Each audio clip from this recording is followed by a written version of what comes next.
एक बार जब श्री मैत्रेय जी और श्री विदुर जी का मिलन होता है गंगा तट पर,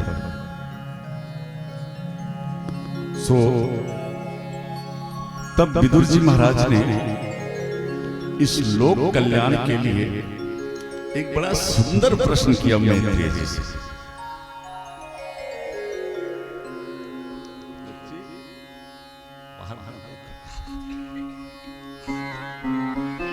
बड़ा सुंदर प्रश्न किया।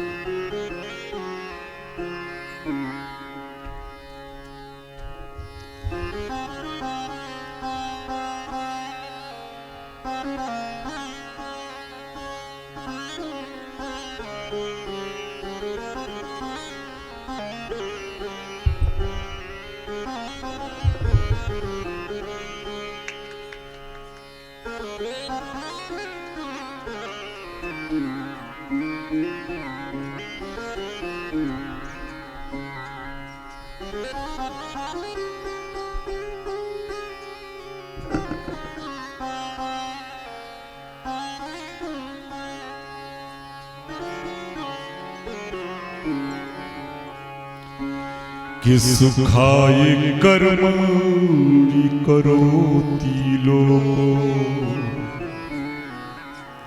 बड़ा ही सुंदर प्रश्न है हमारे जीवन में, सभी बहुत ध्यान से सुनिए, क्योंकि इस चराचर जगत में ऐसा कोई जीव है ही नहीं कि जो सुख की चाहत न रखता,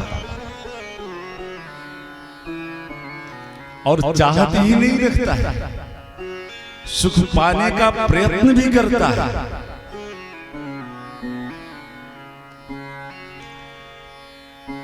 विदुर जी महाराज मैत्रेय जी से कहते हैं, भगवान,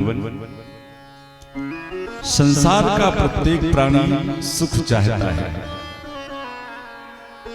सुखाय कर्माणि करोति लोको, और केवल सुख चाहता ही नहीं है, अपितु न तई सुखम वार दुपारुम, उस सुख को पाने का प्रयत्न भी करता है, पर विडंबना है।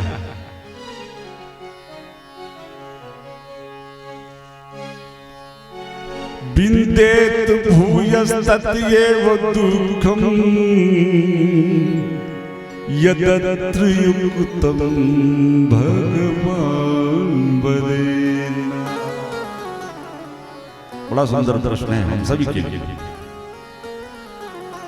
चराचर जगत का प्राणी सुख चाह रहा है, प्रयत्न भी कर रहा है, लेकिन विडंबना है, वो ज्यों-ज्यों सुख पाने का प्रयत्न करता जा रहा है, त्यों-त्यों और दुख के दलदल में धंसता चला जा रहा है। छोटी सी झोपड़ी थी, कामना करते करते महाराज राजाओं जैसा साम्राज्य स्थापित कर लिया, और फिर किसी ने पूछा कि महाराज अब तो आप खूब सुखी हो गए होंगे, तो शायद यही कहना पड़ता है कि महाराज इससे अच्छा तो पहले ही थे, अब तो नींद की 10-10 गोलियां खानी पड़ती है, फिर नींद आता।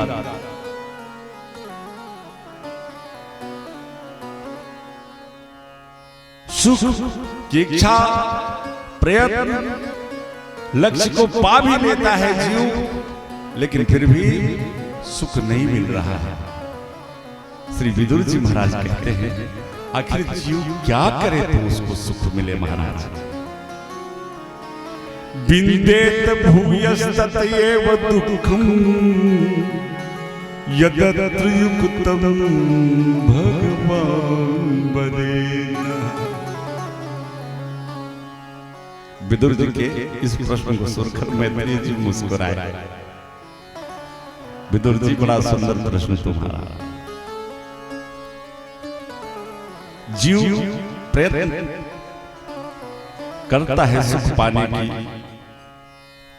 लेकिन जहां वो सुख की तलाश कर रहा है, जिस संसार सागर में वो सुख की तलाश कर रहा है भैया विदुर, वहां तो सुख है ही नहीं, तो सुख मिलेगा कहां से? वहां तो सुख है ही नहीं। और जहां जो वस्तु है ही नहीं, वो कितनी भी ढूंढो मिलने वाली ना। यहां की स्थिति इस संसार सागर की, को तन दुखी को मन दुखी, को धन बिन रहते उदास, थोड़ा थोड़ा सब दुखी। और अगर सुख चाहिए वास्तव में, तो सुख तो भगवान के हमारे श्री चरणों में ही है। विदुर जी कह रहे हैं, मैत्रेय जी कह रहे हैं, विदुर जिस संसार सागर में यह प्राणी सुख की तलाश कर रहा है, इस संसार में सुख नहीं है। और केवल कहने की बात नहीं, ये तो भगवान ने भी घोषणा कर दिया है। गीता में भगवान ने स्पष्ट लिख दिया है, इस संसार सागर का एक नाम उन्होंने दिया, दुःखालयम शाश्वतम। यहां एक दुख आएगा, एक जाएगा, दूसरा आएगा। ये दुख का आलय है, यहां से दुख समाप्त नहीं हो सकता है।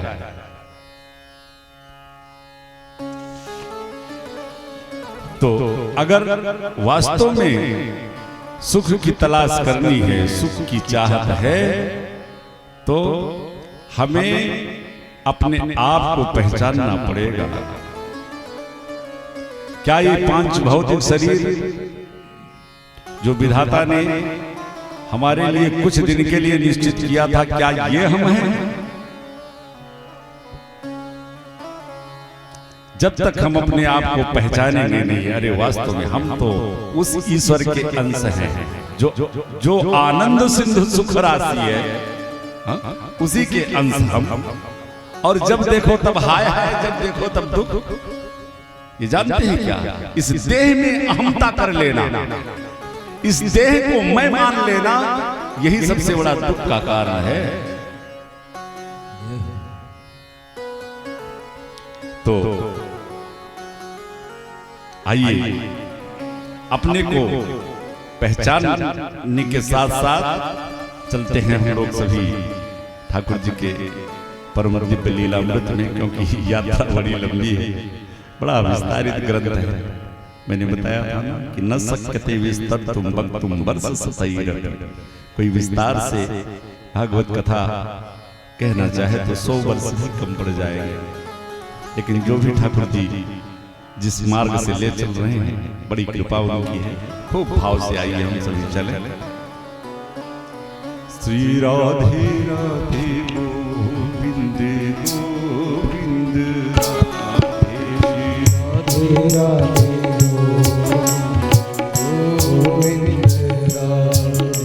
आज हमारे ये जो द्विवेदी जी हमारे साथ संगत करते हैं, वास्तव में बड़ा सुंदर सुंदर प्रश्न किया जाते हैं। कल एक प्रश्न किया था, लेकिन आज एक प्रश्न उन्होंने बड़ा सुंदर किया।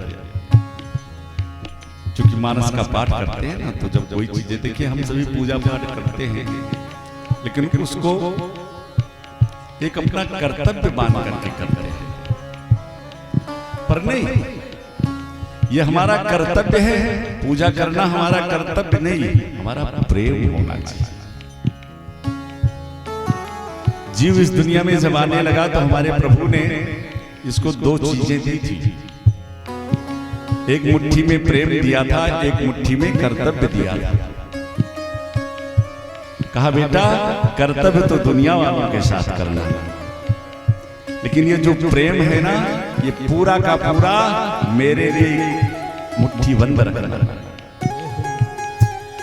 और जिस दिन जो प्रेम, जितना प्रेम मैं तुझको देके भेज रहा हूं, ये पूरा का पूरा मेरे चरणों में समर्पित करेगा, उस दिन फिर तेरी मेरी दूरी समाप्त। पर विडंबना है, यहां आने के बाद में हमने उल्टा कर दिया। कर्तव्य करने लगे भगवान के साथ, अरे भाई ब्राह्मण है, सनातन धर्म में जन्म हुआ है, लोग दुनिया जाती है, हमें भी मंदिर जाना चाहिए, मेरा कर्तव्य है। कर्तव्य से मंदिर मत जाओ, प्रेम से मंदिर जाओ। ठाकुर जी आपके कर्तव्य से कोई लेना देना नहीं है। बड़ी अपार खुशी होती है। ठाकुर जी ने 3 बहनों का अकेला भाई बनाया और सच बताओ इतना अगाध प्रेम हमारे लाला से हमारी समस्त बहनों का है। भागवत का निरंतर पाठ चलता है। ये जब उनकी कृपा होती है, सोई जाने जेहि जनाए। अभी तो जीव जानने का कितना प्रयास करता रहे, जानत तुम्हें तुम्हें हो।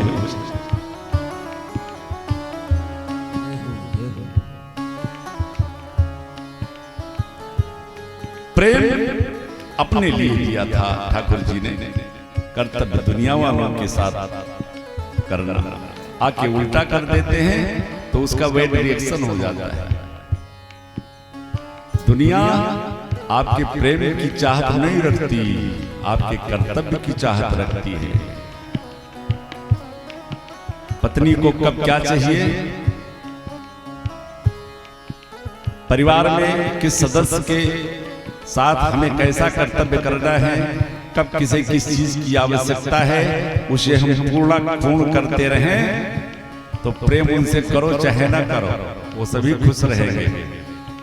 लेकिन देव लेव कछु ना। अब अगर पिताजी कहें बेटा दवा ले आओ जा करके बस्ती से, और पिताजी इतना प्रेम है कि हम एक क्षण आपको छोड़ के नहीं जा पाएंगे, हम नहीं जाएंगे दवा लाने। हाँ, पिताजी कहेंगे जाओ तुम्हारा प्रेम जाए भाड़ में। अरे वो मेरा हरि ही ऐसा है कि जिस वस्तु की दुनिया को जरूरत नहीं है, उन्होंने वही तो मांगा, वही दे दो मुझे।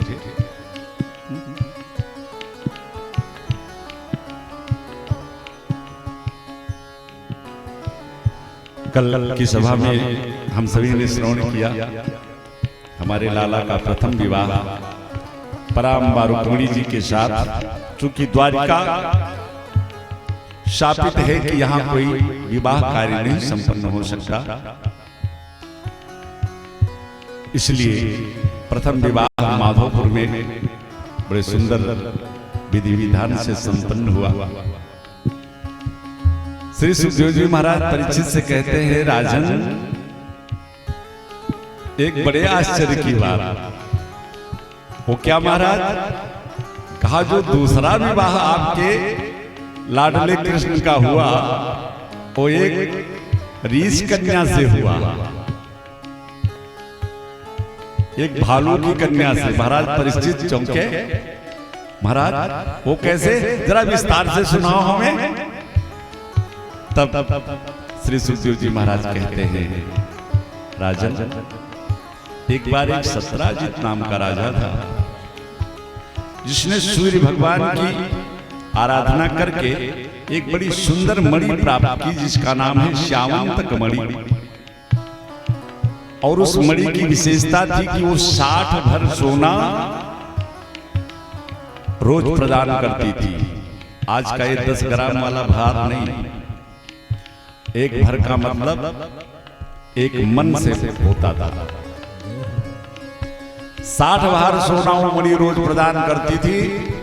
एक दिन वो मणि सत्राजित गले में धारण करके द्वारिकापुरी में आया केशव से मिलने, और कन्हैया ने जब उसकी मणि को देखा तो कहा, अरे भाई राजन बड़ी सुंदर मणि तुम्हारे गले में। सत्राजित ने उसकी विशेषता भी बताई। द्वारिकाधीश ने कहा, भाई तुम परिवार में कितने लोग हो? सत्राजित ने कहा, महाराज मैं हूं, मेरा छोटा भाई है, मेरी बेटी है, पत्नी है, गिने चुने 4 लोग हो, और तुम 4 लोगों के बीच में इतने धन की क्या जरूरत है? एक काम करो, तुम इस मणि को द्वारिका के खजाने में जमा करवा दो, और इस मणि से जो अर्थ की प्राप्ति होगी उससे लोक कल्याण होगा, समाज कल्याण होगा, प्रजा का कल्याण होगा। पर सत्राजित नहीं माना। नहीं दिया मणि, चला गया। संयोग से अगले दिन उसके छोटे भाई ने उसी मणि को धारण करके वन में गया विहार करने, और वहां एक शेर ने उसको मार करके वो मणि ले ली। 2 दिन 4 दिन जब सत्राजित का भाई नहीं आया, तलाश किया गया, कहीं नहीं मिला। वन में जाके देखा तो सत्राजित की लाश मिली, उसके भाई की लाश मिली। अब सत्राजित ने भगवान को कलंक लगा दिया कि द्वारिकाधीश ने मेरे भाई को मार करके उस मणि को रख लिया अपने पास। और ये बातें बहुत जल्दी फैलती हैं। अच्छी बात कोई हो तो वो चाहे फैलते फैलते फैलते। द्वारिकाधीश के कान में आवाज आई, ताऊ भैया से कहा, भैया इसने तो बड़ा कलंक लगा दिया। देखिए भगवान थे, चाहते तो अपने संकल्प मात्र से इस कलंक को मिटा सकते थे, लेकिन नहीं। धर्म है, आपको किसी के ऊपर अपने प्रभाव से, अपने बल पराक्रम से किसी बात को अगर आप बिना उसका निराकरण किए दबा दो तो लोग मुंह पे बोले भले ना, लेकिन मन में तो रहेगी। भगवान ने कहा इसका निराकरण करना चाहिए। सो एक दिन भगवान तलाशते तलाशते जंगल में पहुंचे, तो उस जंगल में जहां सत्राजित का भाई मरा पड़ा था, वहां एक शेर, कुछ दूर पर जाने के बाद में एक शेर की लाश मिली, और वहां से एक रीछ के जाने के पग चिन्ह दिखाई दिए। भगवान उसी पग चिन्ह को देखते देखते पहुंच गए एक गुफा के पास, और उस गुफा के द्वार पर देखा कि उस मणि को एक रीछ कन्या लेकर के खेल रही है द्वार पर बैठी। सो भगवान ने उस रीछ कन्या से जब वो मणि लेनी चाहिए तो कन्या चिल्ला उठी, और उसकी आवाज सुनकर अंदर गुफा में रीछराज श्री जामवंत जी, जो कि त्रेता से द्वापर तक अभी इंतजार कर रहे थे ठाकुर जी का, आ गए। ठाकुर जी को पहचाना नहीं। मल्ल युद्ध प्रारंभ हुआ। महाराज 15 दिन तक युद्ध चलता रहा, एक पखवाड़े तक। 15 दिन के बाद जब भगवान ने पकड़ के कस के और धरती पे रगड़ा, तब जामवंत जी बोल उठे, जय हो श्री राम राजा सरकार की। ओहो मेरे सरकार अपने अवतार ले लिया। क्योंकि त्रेता में रावण और प्रभु श्री राम के उस युद्ध में बड़ी लड़ाइयां जामवंत जी ने लड़ी, और अंत में जब अयोध्या आए और सभी अपने अपने घर को जाने लगे, तो जामवंत जी ने भगवान से एक ही बात मांगी थी कि सरकार लड़ने से पेट भरा नहीं। तो भगवान ने कहा चलो द्वापर में मैं आऊंगा तो स्वयं तुमसे युद्ध करूंगा। पहचान लिया श्री जामवंत जी। ओहो ये तो मेरे श्री राम राजा सरकार, चरणों में प्रणाम किया। सरकार क्या आदेश है इस दास को। अरे भाई इस मणि के कारण मुझको कलंक लगा हुआ है। जामवंत जी ने कहा सरकार अब ये मणि तो मैं आपको नहीं दे सकता, क्योंकि इसको तो मैंने अपनी कन्या को पहले ही दान कर दिया।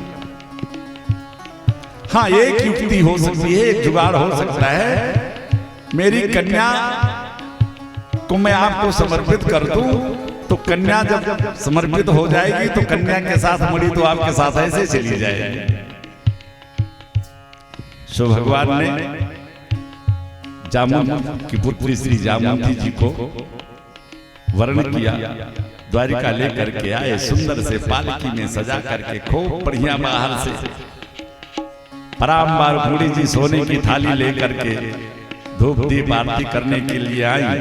भगवान ने कहा रुक्मिणी जी तुमने बड़े एकादशी के व्रत कर रखे हैं, मेरी इच्छा है कि इस अपनी छोटी बहन को तुम अपने 11 एकादशी का फल पहले प्रदान कर दो, मुख दिखाई तब इसका मुखड़ा देखो। वारे मेरे कन्हैया उस एकादशी का फल जामुंती जी को प्रदान करवा दिया। और जब जामुंती जी उस पालकी से निकली तो परांबा रुक्मिणी जी और माता जामुंती जी एक ही स्वरूप की दिखाई पड़ती थी। कभी कभी तो दोनों के बच्चे समझ नहीं पाते थे कि मेरी मैया कौन है और परांबा रुक्मिणी जी कौन है। धन्य है एकादशी व्रत। अगले दिन सत्राजित को बुला करके भगवान ने वो मणि सौंपी, ले अपनी मणि, तेरे भाई को शेर ने मारा, उससे रीछ ने इस मणि को प्राप्त किया। पूरी घटना भगवान ने बता दी। सत्राजित बेचारा बड़ा लज्जित हुआ। अब तो समाज में बड़ी थूका फजीहत हुई सत्राजित की। देखो देखो, भगवान को कलंक लगा रहा था, द्वारिकाधीश को कलंक लगा रहा था। अगले दिन महाराज सत्राजित पहुंचे भगवान के पास। सरकार, दुनिया में अब मैं कलंकित हो रहा हूं, आपकी शरण में हूं, आपकी कृपा हो जाए तो दुनिया में मुझे भी सम्मान मिल जाए। क्या करूं? महाराज मेरी बेटी है, उसको आप स्वीकार कर लीजिए। कन्हैया ने कहा कोई बात नहीं। तो तीसरा विवाह सत्राजित की बेटी के साथ होता है, जिसका नाम है सत्यभामा। भगवान ने कहा तेरी बेटी को तो मैं स्वीकार कर लूंगा, पर अब वो मणि में तेरी नहीं स्वीकार करूंगा। सत्राजित ने कहा महाराज मैंने संकल्प कर दिया है। तो कहा तो एक काम कर, अब इस मणि को रख तू। और उस मणि की विशेषता थी कि 3 घंटे कम से कम उसका पूजन रोज होता था। इस मणि को रख अपने पास तू, और इसका पूजन, इसकी रख रखाव की व्यवस्था तेरे जिम्मे है। और इससे जो सोना प्रकट हो वो रोज द्वारिका के खजाने में जमा करवा दिया कर। एक ड्यूटी और लगाई गई। इसीलिए भगवान के समस्त राज्यों में श्री सत्यभामा जी जो हैं, इनका ठाट कुछ और रहता है। थोड़ा सा ये जल्दी नाराज हो जाती है, भगवान इनसे थोड़ा सा दब के रहते हैं। कारण जानते हैं? अरे भाई 60 भर सोना रोज मायके से आता है।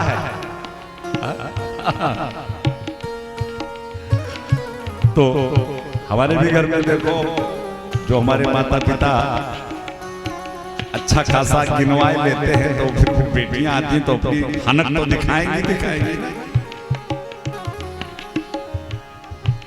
चौथा विवाह देवी कालिंदी यमुना से हमारे कृष्ण कन्हैया का होता है। एक बार अर्जुन के साथ हमारे कन्हैया रथ में बैठ करके निकले तो यमुना तट पर देखा एक देवी जी बैठी तपस्या कर रही हैं। कन्हैया ने कहा अर्जुन देखो ये कौन सी देवी जी हैं जो तपस्या कर रही हैं, किस लिए तपस्या कर रही हैं? अर्जुन गए तो कालिंदी ने अपना परिचय दिया। द्वारिकाधीश को पति रूप में पाने के लिए तप कर रही हूँ। कन्हैया के पास अर्जुन जाकर के कहते हैं सरकार इस समय आपके योग नक्षत्र बहुत बढ़िया चल रहे हैं, देवी जी आपको पाने के लिए तप कर रही हैं। तो कन्हैया ने कहा फिर मिलवाओ, क्या बात। चौथा विवाह कालिंदी के साथ हुआ, सूर्यपुत्री कालिंदी। पांचवा मित्रवृंदा, छठवां नग्नजिति, सातवां भद्रा, आठवां लक्ष्मणा के साथ हुआ। इस तरह से तो भगवान के 8 विवाह हुए। और एक भौमासुर नाम का राक्षस है जिसने निश्चित किया है कि मैं जब 20,000 कन्याएं मेरे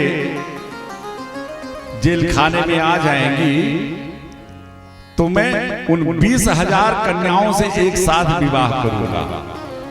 जिस भी राजा के ऊपर चढ़ाई करता है उसकी कन्या का हरण करके लाता है जेल में।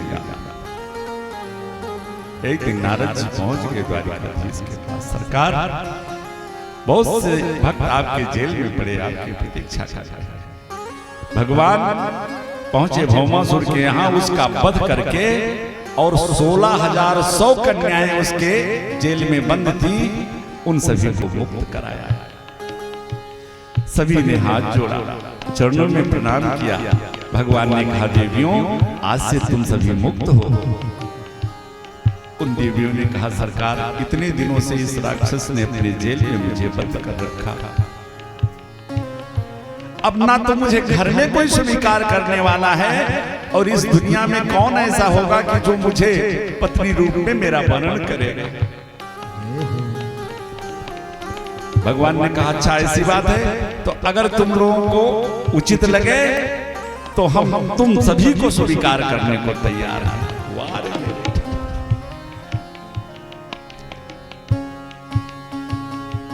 और भाई भगवान तो उसी के होते हैं कि जिसका कोई नहीं होता। द्रौपदी जब चारों तरफ से निराश हो गई, तब मेरे ठाकुर जी प्राप्त होते कि जिसका कोई नहीं इस जग में उसका मीत कन्हैया, जिसका कोई नहीं इस जग में उसका मीत कन्हैया, जिसका कोई नहीं इस जग में उसका मीत कन्हैया। बंसी बजैया रास रचैया काली नाग नथैया, बंसी बजैया रास रचैया काली नाग नथैया। जिसका कोई नहीं इस जग में उसका मीत कन्हैया, बंसी बजैया रास रचैया काली नाग नथैया। राजा हो या दीन दुखारी, राजा हो या दीन दुखारी, सबका तू रखवाला। मुरलीधर गोपाला घनश्याम नंद के लाला, मुरलीधर गोपाला घनश्याम नंद का लाला।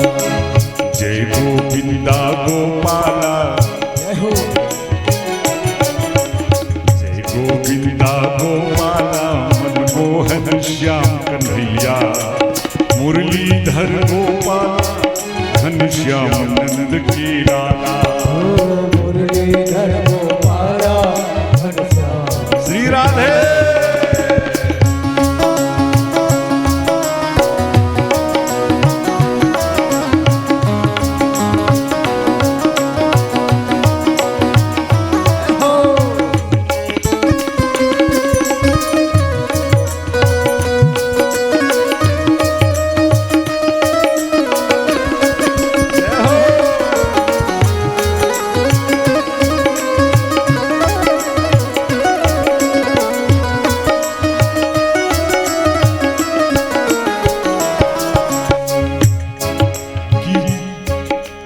जगपालक तुम रास रचैया गोवर्धन गिरधारी,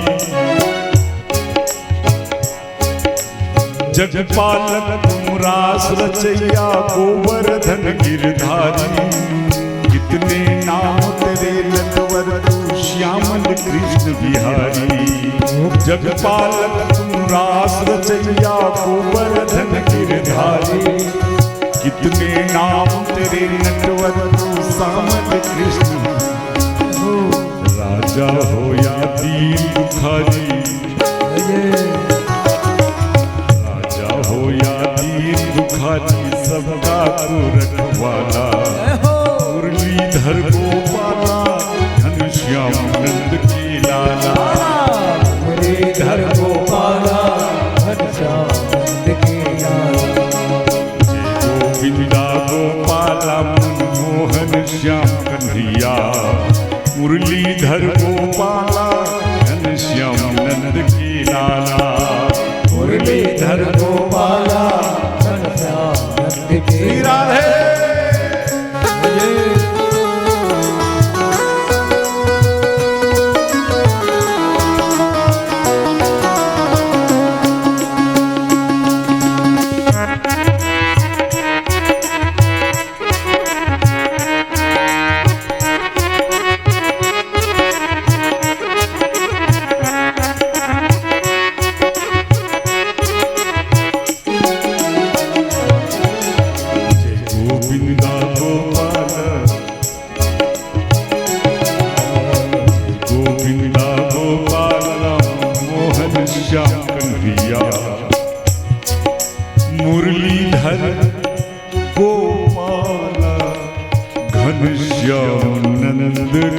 नारायण। बोलो भक्तवत्सल भगवान की